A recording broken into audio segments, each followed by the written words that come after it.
الحمد لوليه والصلاة على نبيه.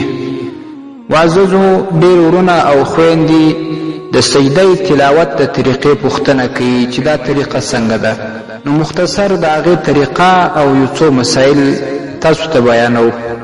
په ټول قرآن کریم کې 14 سجدې دي. سجده تلاوت ورته وایي او دا واجب دی. او چې کله آیت د سجدې څوک تلاوت کوي هلته هر ځای دغه آیت د سجدې سره نشان هم لګېدلی. نو چې کله د آیت تلاوت کی فوراً به سجده تلاوت کی، مخامخ به قبله شریف ته ودرېږي. نو نیت به د سجده تلاوت وکي. که څه هم نیت د زړه کار دی لیکن په خوله باندې د نیت الفاظ ویل مستحب دي.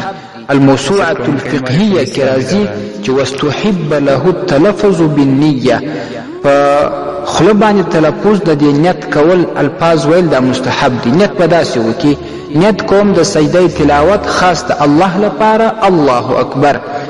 دغه نیت په وخت کې لاسونه غوږونو ته نه وړل کېږي، لاسونه به همداسې ایله وي چې نیت یې وکړي بس د دغه الله اکبر سره به ولاړ سي سجدې ته.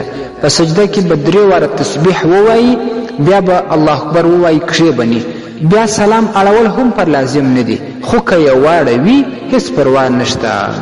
او یوه اهمه خبره دا ده چې که څوک ناست وي او تلاوت کوي ولاړ نسي، همداسې په ناسته باندې سجدې ته ولاړ سي، تکبیر ووایي، بیا په سجده کې خپل تسبیح ووایي، بیا راکښېني، نو هم سجده تلاوت صحیح ده.